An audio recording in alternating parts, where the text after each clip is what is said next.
Hospital Porter's Pride and Dignity. Stop the New World Order. Welcome to Herpanmo TV and welcome to this, a watch party for the Lighthouse. This is the second part of our three-part watch party, our three-part watch party, and this is the review segment where I have now watched the Lighthouse. Now, this is the first time I've ever done a watch party for a film I have not seen ever. And so I'm sort of going straight into this. I'm going into this completely and utterly sort of like fresh eyes, fresh ears, just to see what it was like. I know some people who watched it, some people who had watched it already, some of my viewers who'd watched it already, said it was very good. In fact, it was actually one of my viewers that recommended this, as you know, if you watched the intro section. And so they thought I'd like it. And indeed, well, it was actually pretty good. Generally speaking, it was pretty good. There's going to be spoilers in this review, I should point out, but this is a watch party, so this is really intended for people who are viewers of mine, really regular viewers of mine, who have already seen the film. So if you've not seen the film, it may be best not to watch this particular video. Okay, go and watch the intro, then go and watch the movie, then come back and watch this one. The same goes for the live stream that's coming up after this. Indeed, if you are watching this one, I've already done it. But the film itself, as I said in the intro, the film itself, as I explained in the intro, it has a unique technical style. The frame is like very narrow. As we were talking, it's a very narrow frame. In fact, it's the frame is almost square. I'd say it's only slightly more oblong than square, and this was done deliberately, as was the fact that it's monochrome, the fact that it's the particular style type of film used and particular kind of lighting. It was meant to look like a much older film than it was. In fact, in the end credits, I mean, it looks very old. I mean, it's deliberately, the end credits are specifically styled to make it look like an old film from the 1920s or 30s, I'd say. There are just two characters, really. I mean, there were four people in the cast, two real characters.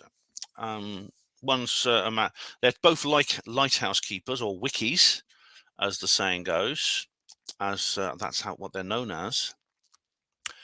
And that incidentally, the word wiki, I knew that word because it was used in Portland. I didn't realize that it was used across the world, but it was, because this is set actually in the northeastern United States, off the coast of Maine, on one of the islands off the coast of Maine. It was filmed, as I said in the intro, it was filmed mostly in Canada, and it was and the actual setting it's in the 1890s, in the late 19th century in Maine. And these wikis, the word wiki, I said, was used. If you remember my New Year trip to Portland, I went to the Portland Lighthouse, and funnily enough, the lady, as I think I said this at the time, the tour guide on that lighthouse had a particular accent, which I only recognise because it's the same as that newsreader from the BBC, Lise Chennet, or whatever her name is, that newsreader at the BBC. She has the same kind of accent. It's actually from Eastern Canada, New Brunswick. So that's the tour guide who took us around Portland, the Portland Bill Lighthouse. She comes from that sort of same area of the world. And as I said, this was meant to look like an old film. The dialogue was based on. The dialogue was actually based on linguistic records. They actually read some old lighthouse keepers' manuals and logbooks and things like that. And the author Sarah Orne Jewett, the author Sarah John Jewett can't speak tonight. Sarah Orne Jewett was the author used as the basis for the language. That is the type of the dialect and accents, and indeed the kind of words and pronunciations that people used in that part of the world in those days. For example, one of the characters uses the word pronounces the word ocean, and apparently that was how people talked in those days in that part of the world. There are two characters, a guy called Thomas Wake, Ephraim Winslow. Now these are lighthouse keepers, the wikis as they call them, and they turn up at this lighthouse, which is in a very remote area. As I said, this often happens. Lighthouses can be anywhere. The Portland Lighthouse is quite close to a large town. It would have been very different to one in a more remote area, but they are constrained by geography, and you have to build them where you need them. And this one is on a remote island, and the boat turns up to take them to for their duty, their 4-week stint at the lighthouse, and they relieve the crew that's already there. This is it's very strange, actually. Now, Thomas Wake is an older man, played by Willem Dafoe. He's a man in his 60s who's a real. He is kind of an old hand. He's been a lighthouse keeper for a long time, and indeed, so he's very experienced. He used to be a sailor before he was a lighthouse keeper. He's actually with he has an apprentice, a young man on his first ever shift. A man sort of probably in his early 30s, I'd say, his name is Ephraim Winslow, played by Robert Pattinson. And it's got this very dark. They turn up in this thick fog, and you hear this foghorn blaring. It's all very spooky. For the very moment the film starts, you get a very spooky atmosphere, and that is well captured. And you already sense that something's a bit strange. For example, when they change over with the crew that's been there there's a crew that has actually already been there, 2 men on the lighthouse already, and they take it in turns as like a 4-week stint. And then they hand over to another crew. They pass each other. The way they hand over is very strange. Now, when I was a hospital porter and we hand over shifts, we usually get in a bit early, have a cup of tea, and we talk, things like that. We shoot the breeze, have a laugh, things like that. Have fun. Just have a bit of fun as we hand over the shifts to the next shift. Then the relieving shift goes home, and basically the shift that's on duty now has the lodge for the next 8 hours. In this case, you'd think you'd see the same thing with the lighthouse keepers. Indeed, probably in real life, you would get that in the pre-automation days. You would get that with lighthouse crews.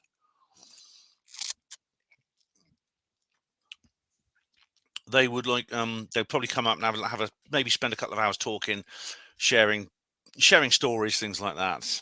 Handing over. Also, there'd be formal things such as going through the logbook. Stuff like that, going and making them aware of any problems, debriefing. It'd be a briefing and debriefing session, things like that. And that doesn't happen.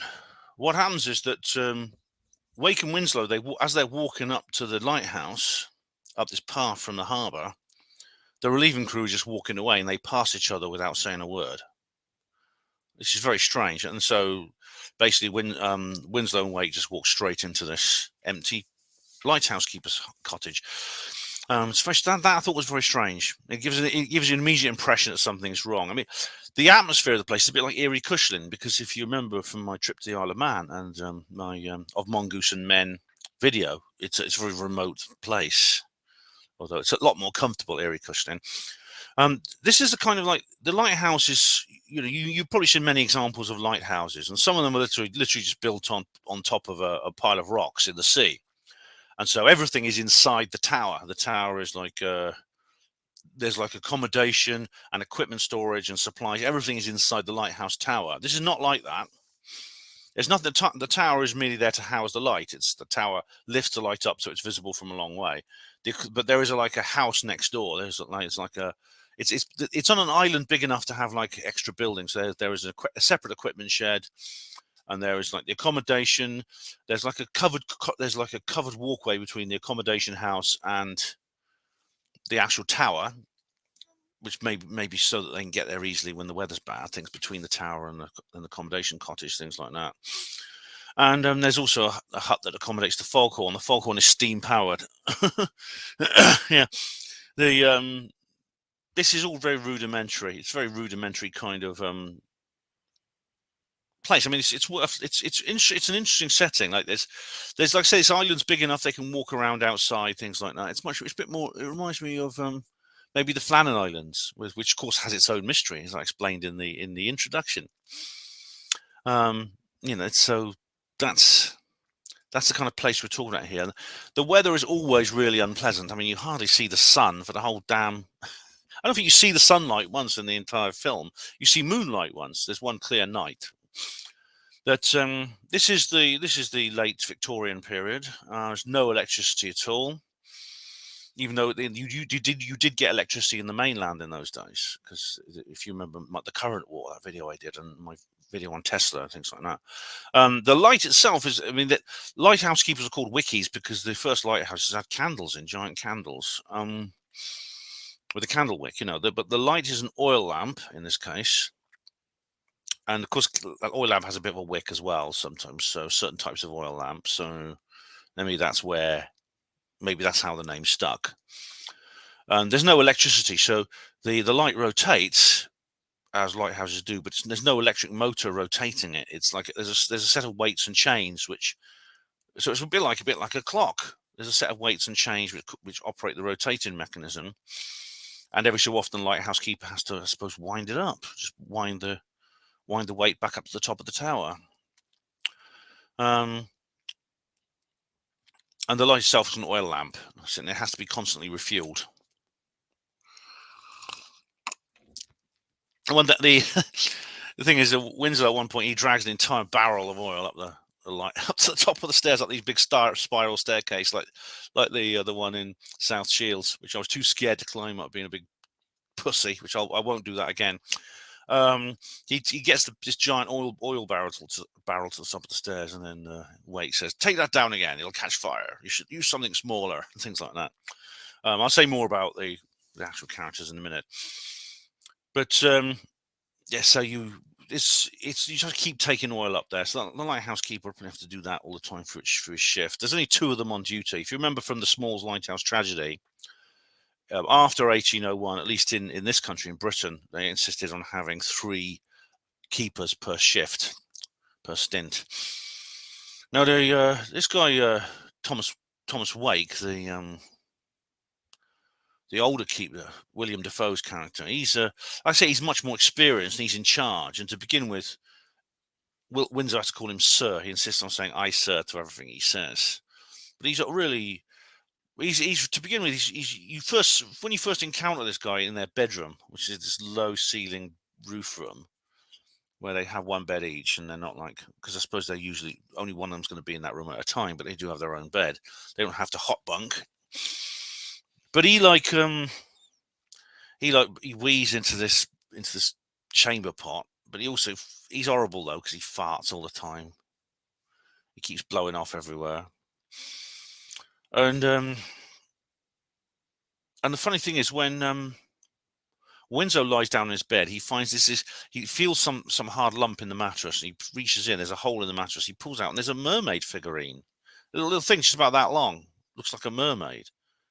And he becomes very fixated on this mermaid, because later on he starts having visions. It's weird, yeah. And the foghorn is steam powered, like I said. So there's no electricity, all weights and chains, steam powered foghorn. It's like a submarine from an early Tom Clancy novel. That's how old fashioned it is. It's really, really rudimentary. Yeah. And then they sit down and have an evening meal, and every evening, and to begin with, Winslow doesn't drink. I mean, Wake, I say, is a functional alcoholic. He drinks continuously from this bottle of spirit. Now, you never find out exactly what the spirit is, because obviously this is black and white, so there's no color, but you can see it's a clear spirit. So is it vodka, gin, or is it something a little bit more under the table? And he's a kind of this guy Wake, he's quite genial at times. He drinks a lot. Like I said, they drink out these tin cups. And to begin with, Winslow doesn't drink any of the booze, but he does eventually. But you start to realise there's something a bit weird going on. Yeah. But anyway, just basically, I think it's a good illustration of what life was like in those days, in our time of our great-grandparents. I mean, it was tough. Work was pretty much non-stop for most people, and if you were a lighthouse keeper, it'd be hard to get clean water. At some point, they have real trouble because the water gets polluted. The drinking water gets polluted on one occasion in this film. There's less food. At one point, they have to ration because some of the food goes off. No fridges or anything. Everything's in cans. I mean, you've got a good book to read, actually, is Down and Out in Paris and London by George Orwell. If you read that, you will never complain about your job again, I'll tell you. But like I said, I suppose to begin with, Winslow's really very normal. He's a kind of vanilla type of person, quite nondescript, very conventional. You think he's going to be he talks quite normally. Wake is like this much more flamboyant individual. He's very nice at sometimes, and then he gets irritable suddenly. And then what's weird is firstly, they're not allowed to. It's against regulations drinking alcohol while they're at the lighthouse, but they break those. Yeah, they just say, well, it's one of these. It's one of these things where the inspectors just turn a blind eye. They don't really mind. It's on the books, but it's not. Everyone breaks it, so who cares?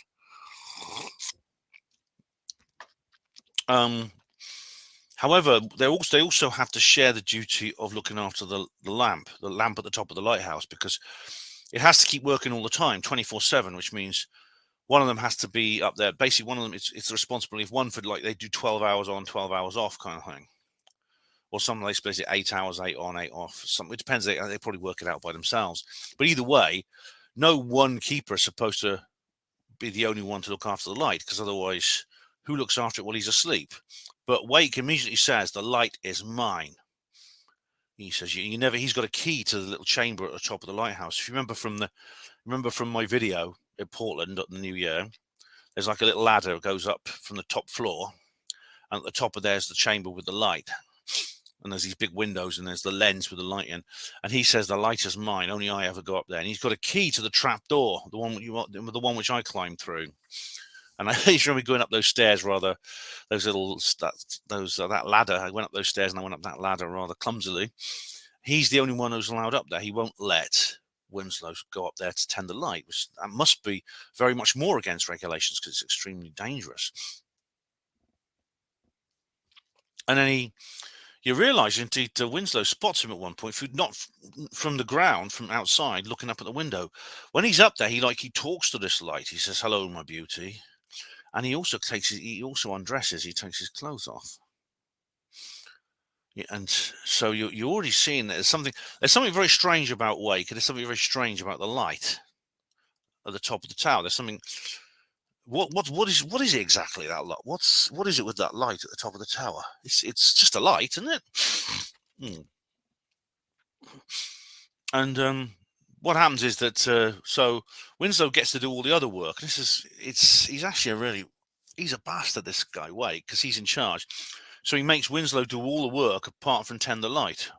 So Winslow is constantly he's constantly cooking, he's constantly cleaning and scraping the floor. And he paints the outside he has to paint the outside of the lighthouse on this little bosun's chair, which Wake holds up with a chain. At one point, the chain breaks, and Winslow falls. Luckily, he's not very high up at the time, and he has to paint it white so it's more visible to help the ships. And so he does everything. He carries. He has to go with a wheelbarrow to the coal shed, which is like a long way away from the furnace. In the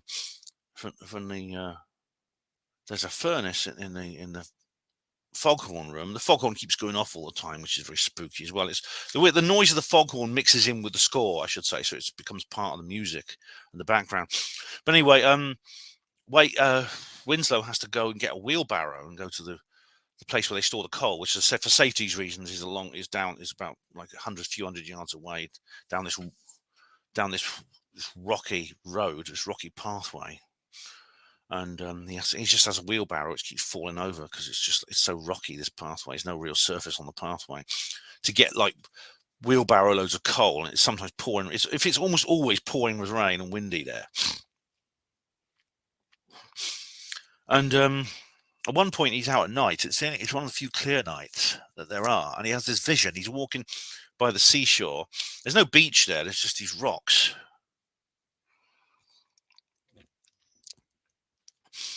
And he has this vision. He sees logs floating in the water, and he sees a dead body, and this mermaid appears. And then the following day, he gets a bit Alfred Hitchcock at one point, because he's trying to get this wheelbarrow full of coal into the foghorn shed to feed the furnace for the steam engine, and he's confronted by this seagull that's just like standing there in the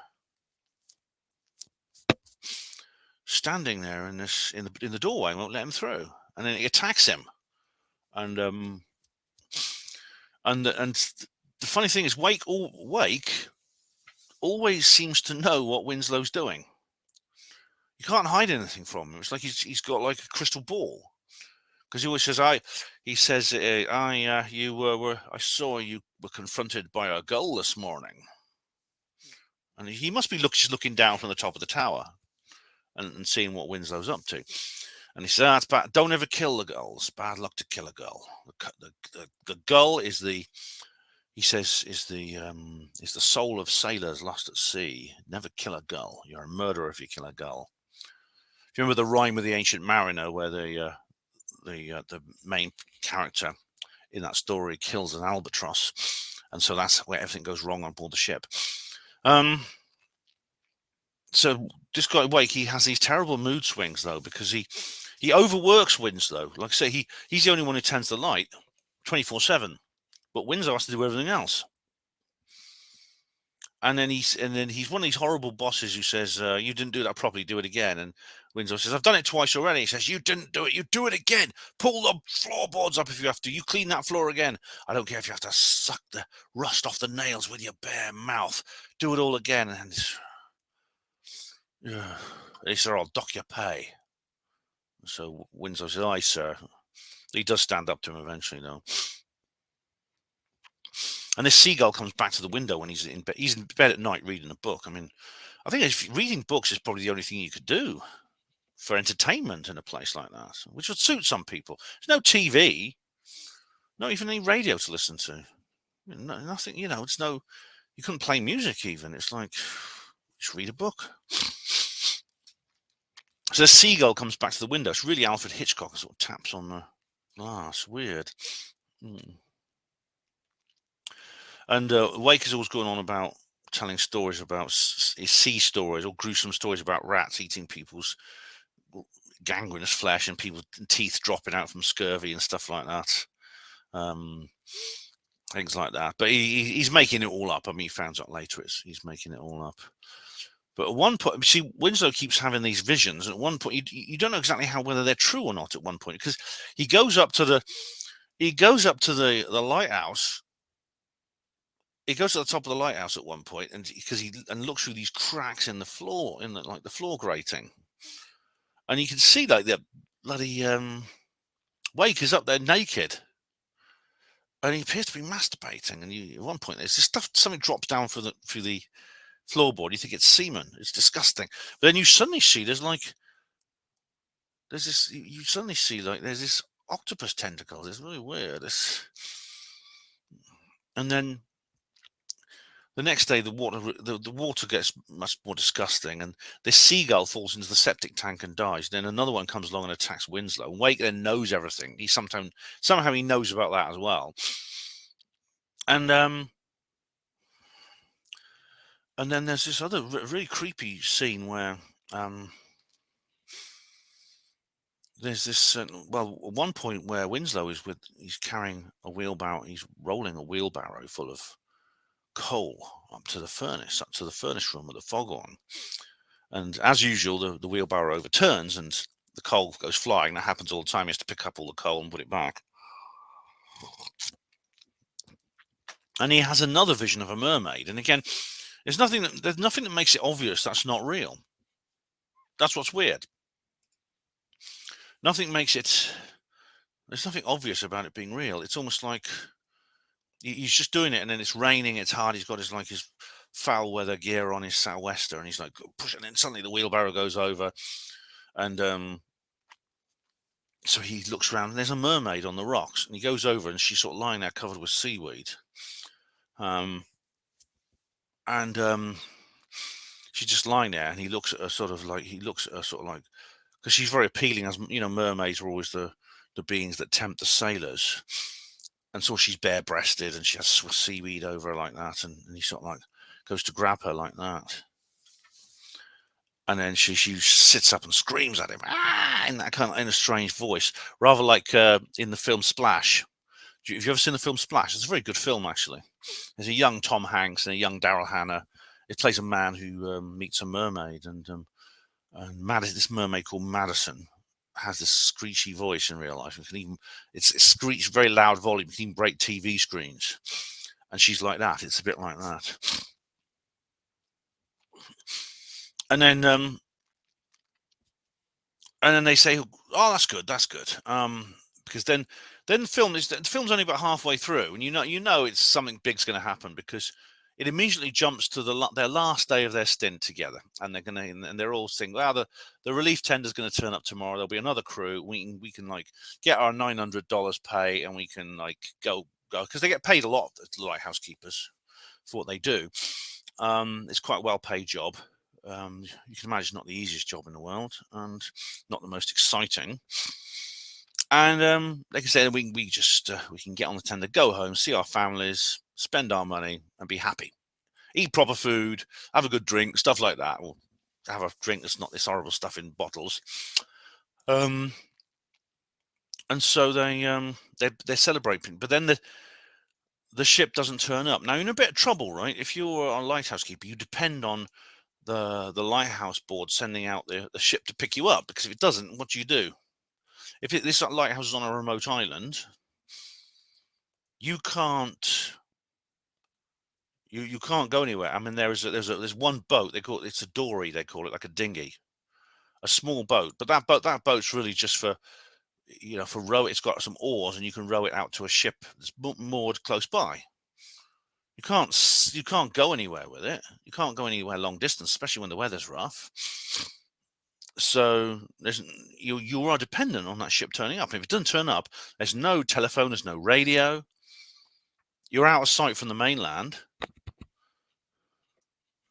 You are literally up Diarrhea Drive. You.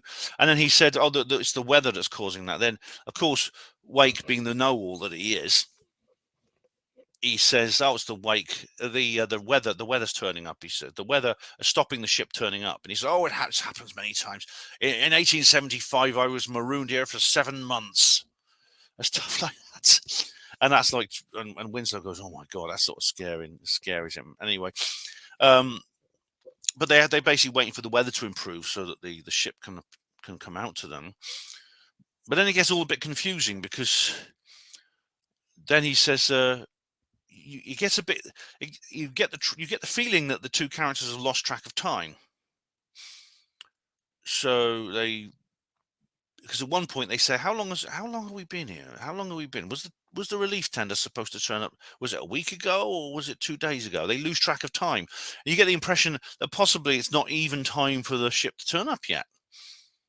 And they've underestimated how long or they've overestimated how long they've been there. Maybe they've just been there 2 weeks instead of 4, and they're not due to be relieved yet. It gets very confusing. But when they run out of they say at one point, Wake says, "We've run out of our food, so we're going to have to ration our food, because some of it's gone off, some of it's got the damp got to it, and it's moldy." And so he's got a secret supply buried in this hole in the ground just outside the lighthouse tower. And they go and dig it up, and Winslow thinks, "Oh, good, we got some spare food just in case." But it's not. It's more booze. It's filled with bottles of booze. He says, we are. That's it. We're okay now. We've got our booze." So they get very drunk. They just start getting very drunk. They start drinking very heavily, and they dance and they sing. At one point, it's almost like they're trying to kiss each other. It gets a bit homoerotic at times, this film, and you get the feeling that maybe they fancy each other a bit. And then at one point, it's funny because Wake prays to Triton and Neptune, or whoever it is, to curse Winslow. It's quite funny. And Winslow Winslow becomes more and more obsessed with the light at the top of the lighthouse, where he's never been. And indeed, Wake is very obsessed with it too. And he tries to break in, because Wake always locks the trap door, but he tries to break in with a a knife, but he breaks the knife in the lock. And Winslow has a knife, and he picks it up, and at one point Wake knows he's done that as well. Wake seems to know everything. And he says, one point he says to Wake, "You ain't even human no more, working apart from others for so long." And maybe that's true. That's like a good tagline for the movie, actually. You ain't even human no more, working apart from others for so long. And Winslow actually picks up a knife and says that, like, you get a feeling he's already thinking about killing. The murder is already on their minds. And he talks about his past. And you get these visions as well, because he keeps getting these visions along with the mermaid. Winslow also gets these visions of seeing the back of a man's head sitting by a river. And also when they got this lobster pot to try and catch lobsters to eat because they run out of food. And at one point he pulls it up and there's this dead man's head in a lobster pot. It's just a vision. It's actually someone that Winslow knows. And so they carry on. You wonder why he's having these visions. But so they carry on singing and dancing, getting drunk, and then at one point they even have boxing matches and they fight. And then Winslow he says, "I want to tell you something," and Wake goes, "Don't go spilling your beans." But Winslow says that basically he's not who he says he is. He's this other guy, this guy called Thomas. What is it, Thomas? The other character, Thomas Howard. His name's not Ephraim Winslow. His name's Thomas Howard. Ephraim Winslow is someone else. Ephraim Winslow is a man he used to know, and he's stolen his identity. Thomas Howard, who's the real name of Ephraim Winslow, has stolen his identity. I told you there'd be spoilers. Like I said, don't watch this until you've watched the actual movie. So, and then he describes what's happened. He says, Wake says, "What did you used to be before he was a wiki?" And he says, "I was a timber." And again, I was a timber. No, that again is old-fashioned talk. It means he was a lumberjack. His last job was as a lumberjack, and he says he worked in northern Ontario, Canada. And Wake says, "Ah, yes, there's woods as forests as far as you can see from end to end." He says, "Yeah, they call it the bush." And when he was there, though, he knew this guy he had a supervisor called Ephraim Winslow. And this supervisor was just like, this foreman was a bit like Wake. I mean, he kept insulting him. Like, Wake was always saying, "Oh, you're not working hard enough, dog." He keeps calling him dog. "Go on, dog, work harder, dog." And so, and so Thomas Howard, his real name, ends up hating this guy, this foreman. Now, he doesn't kill him, but what happens is that they're walking by a river one day, and it's full of logs, because it's like a log. It's like about how they transport logs by floating them down a river. You've probably seen that. Lots of logs in a river. And at one point, this very fast-flowing log-filled river. At one point, the real Winslow falls in and shouts, help me, Thomas! Help me, Thomas!" And because Thomas hates this man, it's not murder, but he looks at him and he makes a spontaneous decision not to rescue him. And so the real Ephraim Winslow drowns. The thing is, Thomas Howard has a bad record. He's like been in trouble with the law, got criminal record, so he steals the identity of Ephraim Winslow, because Ephraim Winslow's like, he's squeaky clean. He's a lily white, no criminal record, can get all the best jobs. And that means that both those men are called Thomas. One is called Thomas Howard, the other is called Thomas Wake. And at the Lighthouse, just like at the Smalls Lighthouse tragedy, which I talk about in the intro. Do go and watch the intro if you haven't seen it. There'll be a link in the description box to that. And then they start drinking. You see, then it all breaks down. They seem to lose touch with reality. They drink more, they fight, and Wake has visions. The Winslow, or Thomas Howard, to give him his real name, has visions where Wake appears like Triton, the god, the Greek god Triton with shining eyes. the tridents and stuff like that, and he shines his beams of light into his eyes and things like that. And at one point, like Thomas Howard, to give him his real name, he literally says, "I've got to get off, I've got to get away," and he tries to get away in this boat, this little rowing boat. Like, how far is he going to get with that, especially in rough weather? And Wake says, "Don't leave me." And he turns up with an axe. He smashes the boat's transom with an axe, just cuts it to bits. It's obvious now they're both losing their minds. It's a film essentially about the madness of both men. That's the main story, really. It's about two guys who would just have mental breakdowns. And they lose track, like I said before, they lose track of how long they've even been on the island. My guess is they've actually not only been there probably about a week, maybe 2 weeks, they may be halfway through their stint. And then the drink runs out, so they start drinking turpentine mixed with honey. And I've heard, right, it's really severe alcoholics do this sort of, really severe alcoholics will do this sort of thing. And I know because I've known a few alcoholics, because let's face it, I was a hospital porter for 23 years. You can't be a hospital porter for that long and not get to know some alcoholics. They will drink. I mean, I knew a guy, he was actually on my shift for a while, and he used to like drink Coca-Cola. Just buy cans of Coca-Cola, and he used to pour into it this alcohol-based cleaning fluid, and he used to drink that. Absolutely pisshead.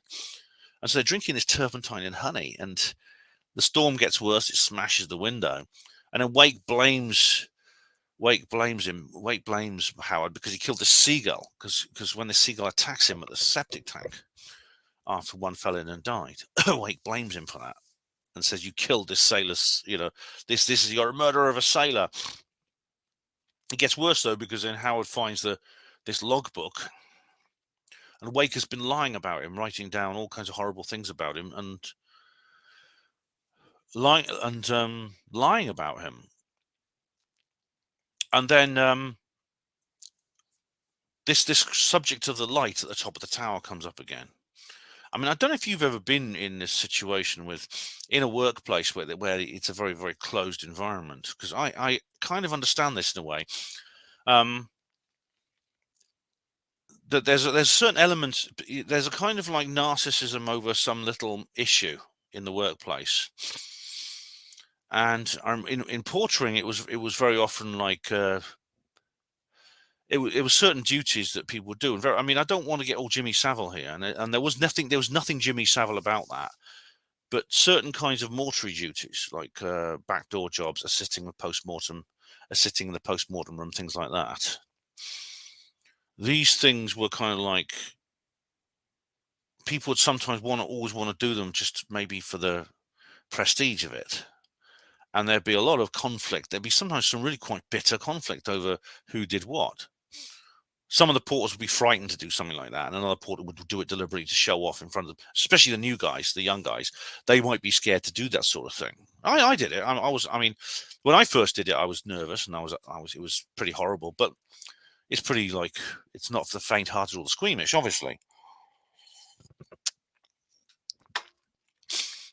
But there'd be some really quite bitter, and if one person felt they weren't getting their share, or they were being forced into doing something they didn't want to do, or not doing something they felt they should do, they would get arsy about it. I mean, it would be incredibly vindictive, deeply vindictive. And there's maybe, I mean, in a lighthouse, maybe because it's even more isolated, especially in the old days when there was no electronic communication. It's possibly this may have been part of their culture, because like Wake is always saying about what happens to his other assistant keepers. Used to, like, he told horrible stories of what happened to his other assistant keepers. Oh, this guy, he went crazy. He lost his leg or something like that. And so once again, we have this situation where Thomas Howard, is saying to Wake, "Let me into the lantern, let me into the lantern." And then Wake is saying, "No, the lantern is mine." and they have this fight, and it's pretty obvious that, I mean, and during this fight, they both have visions of each other in weird ways. I mean, I I think it's what's maybe happened is they've drunk so much, and they've been drinking terps and that's honey, that they're hallucinating. And then Winslow, or Howard, the Winslow Howard character, Thomas Howard, his real name is apparently, he beats Wake in the fight and then makes him act like a dog, makes him walk on all fours and puts a rope around his neck, because this is revenge, because Wake has always called him a dog to insult him. And then he leads him out to the good boy, pulls him along, come on, good boy, and and then throws him into this hole where the box of booze was, the box of the secret stash of drink, and it starts burying him alive. And you think he's dead at one point, and you think that Wake's dead, and then Howard steals the key to the light. But then Wake tries to stop him, and he approaches him with an axe, says, "The light is mine," and tries to kill him with his axe. And then there's this final fight, and then the Winslow Howard character finally kills Wake with an axe, and that's over. He kills him with an axe. The last shot of Wake is literally lying dead with an axe buried in his head. Quite a pretty violent film, actually. Pretty violent. And then there's this final scene, or it's the penultimate scene. I won't say. I'll actually leave. I won't describe this scene because I don't want to put in too many spoilers for you. But some things are best left unsaid. But then he does go up into the light, out to the top, and he sees into the light. He finally gets into the top of the tower, and he sees into the light. He actually sees what's there, and he has. Well, I won't describe what happens, but it's very spooky. The music is like Jacob's Ladder. It's extremely ethereal and really quite creepy and chilling scene, and it's very supernatural type scene. And then, I mean, personally, I would have ended the film there, but then there's a final shot which shows the Howard Winslow character. He falls down the stairs of the lighthouse, and the final scene, is him lying on the rocks outside, basically semi-conscious, dying, and the seagulls are eating him alive. And I wouldn't have put that shot in. I'd have finished it with the light, when he goes up to the light. But anyway, then there's the closing credits where you hear this old sea shanty being sung, and it's like I say, it's deliberately designed to look like a much older movie. They even have the word players to describe, instead of cast, they have the word players, when normally you'd have the word cast. But in very old movies, they have the word players. Yeah. So let's see what the critics have been saying, shall we? Let's see what they say about it. As you remember, like I said in the intro, this has got the awards. This has got is unbelievable. It's got more gongs than a Chinese orchestra. Academy Awards, Best Cinematography nominated Jaron Blaschke. Austin Film Critics Association, Best Supporting Actor Willem Dafoe nominated, Jaron Blaschke nominated. Bram Stoker Awards, Robert Eggers, Max Eggers nominated, Superior Screenplay. Best Cinematography, Jaron Blaschke, again nominated, British Film Academy, that's BAFTA. Cannes Film Festival won, Robert Eggers won the Fortnight Critics Award. Chicago Film Critics Association, Jaron Blaschke nominated, Best Cinematography. Critics' Choice Movie Awards, Willem Dafoe nominated, Jaron Blaschke nominated, again, Cinematography, Acting. Detroit Film Critics Society, Best Actor and Supporting Oscar, Pattinson Dafoe nominated. Best Screenplay, The Eggers Brothers. Georgia Film Critics Association, Dafoe, again, nominated Best Actor. Jaron Blaschke, Cinematography, Best Production Design. Gotham Awards, Best Actor, Willem Dafoe nominated. Hollywood Critics, Best Cinematography, Jaron Blaschke nominated. We've got now Houston Film Critics Society, Best Supporting Actor, Willem Dafoe nominated. Best Director, Robert Eggers nominated.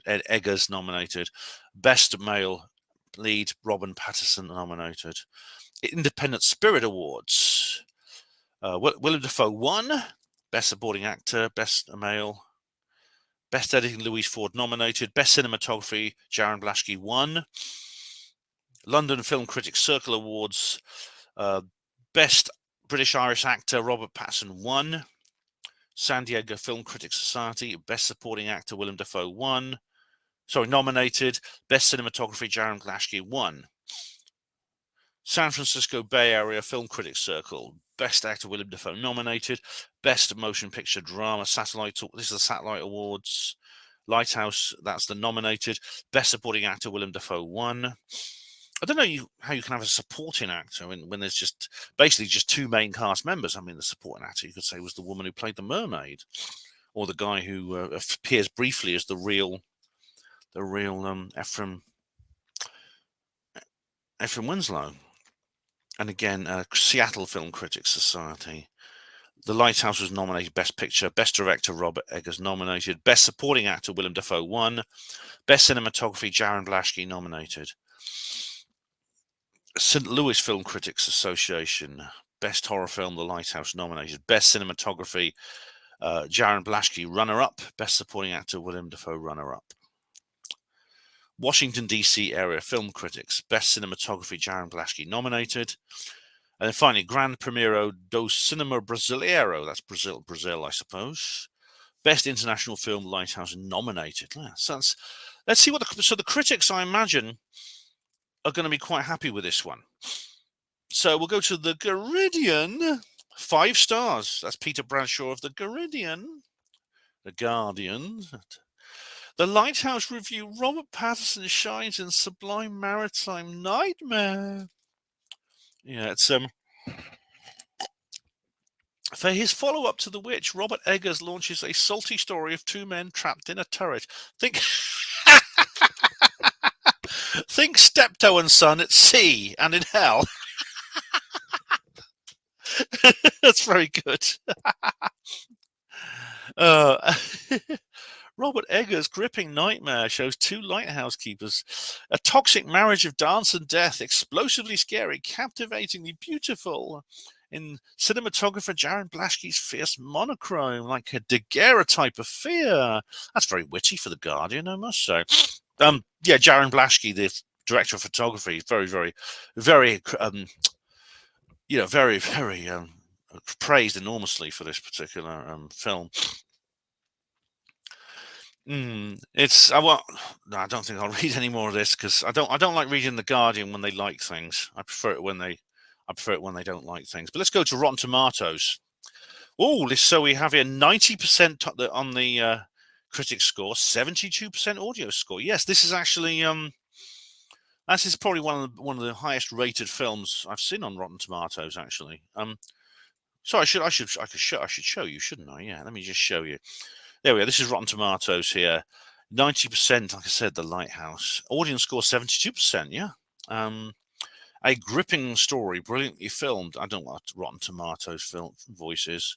Led by a pair of powerhouse performances. Yes, The Lighthouse further establishes Robert Eggers as a filmmaker of exceptional talent. Right. Now, I went to the Independent. I was going to do what's this? I was going to do the Tory graph, but unfortunately, yeah, the Daily Telegraph is now behind a paywall, which means we can't actually do it anymore. So no more Tory graph reviews. So I'm not paying $3.50 a month to read their shit. What's an independent voice? The Lighthouse Review, a claustrophobic horror filled with sweaty desire, sickly jealousy, and unbridled rage. As with Eggers' last film and directional debut, The Witch, there was a clear desire for historical accuracy in language, look, and tone. But the film doesn't feel stiff. That's true, actually. The historical accuracy, as I've said before, the language was modelled on literature, studies of linguistics and literature from that time period and that region, the late 1890s northeastern US. Here we are. Robert Pattinson delivers what might be the year's best monologue. It's a deluge of insults, including the inspired phrase, "You smell like curdled foreskin." He does, yeah, it's funny that, yeah. He's got a good script, I must say. Or is it his co-star, Willem Dafoe, who gets the better speech, as he repeatedly calls upon the sea god Triton to do his bidding? There's some really good, like almost Shakespearean monologues in this. It's very good, yeah. The duo star as lighthouse keepers stationed on a remote New England island in the 1890s. Defoe's Thomas Wake is the man in charge, with the look of someone who should be emblazoned across a packet of fish fingers. He does look like Captain Birdseye, yes. He speaks exclusively and almost exclusively in the language of old wives' tales and crusty parables. Yeah, his beard is substantial, his drinking habits are excessive, his accent is largely impenetrable. Yeah. I would actually, I don't need to read any more of this. It's all right. Like I said, reviews are more interesting when the critics don't like the film. I find them more interesting when it's a film I might like and they don't. So I won't read any more of the reviews.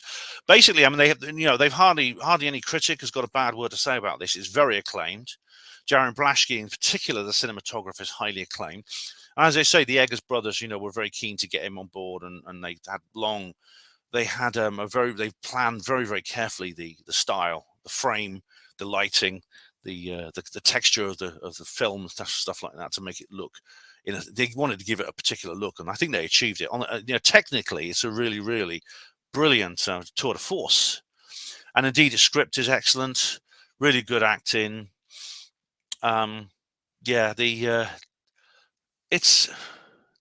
But to me, I mean, it's a film I think is quite good, but it's actually quite. What it's actually about? Well, firstly, there's this claustrophobia is not just the environment and the isolation. It's the inside of the minds of the main characters, especially the Winslow Howard character, the younger guy. It's about the film is essentially about his mental breakdown. You're seeing the world through his eyes, or rather like the Robert De Niro's character in the film Taxi Driver. It's very similar, actually, to that. It has a little bit of Joker in it as well, definitely. But Steptoe and Son at Sea in Hell, that's good. It has a bit of the Joker in it as well. If you remember, I did a review of the Joker when I went to see it at the cinema. I did a roving review of that. It's about two men who are, for whatever reason, their personalities, their memories, and indeed their predicament, their environment, they are losing their minds. They have a mental breakdown, and that's what the film is about. Alcohol has a huge part to play in it as well. I'm sure these guys were hospital porters in their past lives. But it's in a sense that the alcohol simply is the lubricant on the slipway, I think, of their personalities. And I don't know what happened, because as I've revealed to you, and as I said, there was going to be spoilers in this. They both die at the end. It ends with them both dead. And what on earth would when the tender finally arrives with the next crew? Well, probably it'll arrive early because the light will go off. And as with the Flannel Islands and the people want to know why is that light gone off? And they'll go and investigate, and they'll find these two dead bodies there, and they'll work out what happened. People do sometimes lose their minds in isolation. I mean, I read a story about it was like a solo round the world yacht race. This was a long time ago, before there was like proper communication. And the logbook of the boat, the guy on the boat, the sailor on one of the boats, he literally starts ranting and raving about all kinds of things. I also watched a very disturbing film once. It was not like a horror movie or anything, but it was a film about a man he's at a scientific research station on Antarctica, and he's completely alone for months on end, studying seabirds and things like that. And he starts to go crazy as well. He builds a catapult. I remember he builds a catapult to hurl. He wants to hurl rocks at this colony of birds of prey. These skuas, these birds of prey, because they're like stealing the baby penguins. And even though he knows very well that's simply nature, that they prey on the baby penguins and they eat them. And this guy decides to like get a catapult and hurl rocks at these skua colonies to stop them eating the penguins. He just goes nuts, and it's really, really seen it from the outside, it's disturbing to see. If you know someone who's had a mental illness, and you have to live with them and see what happens to them, and it could be if they get over it, then they'll look back at you in the same way, and they'll say, "Well, what happened to me? What on earth went wrong?" You know, I mean, I've been through some difficult periods in my life in my late teens, early 20s. You know, I look back at, people remind me of what I was like, and they'll show me photographs of myself when I weighed 7 stone, and I was the same height I am now, and I'm like, I was hardly eating. I mean, what happened to me? You know, and then I look back now and I think, I wasn't the same person I am now. So this film is highly, as I say, highly acclaimed, highly praised. You can pause and read that, or you can't read it, but you can have a look at it. It's really, it's not a film I particularly would want to watch again. It didn't enthrall me or wow me or anything like that. But whoever recommended it, I can't even remember who it was now. They have reminded me once, but whoever it was, thanks very much, because worth seeing. Definitely worth seeing.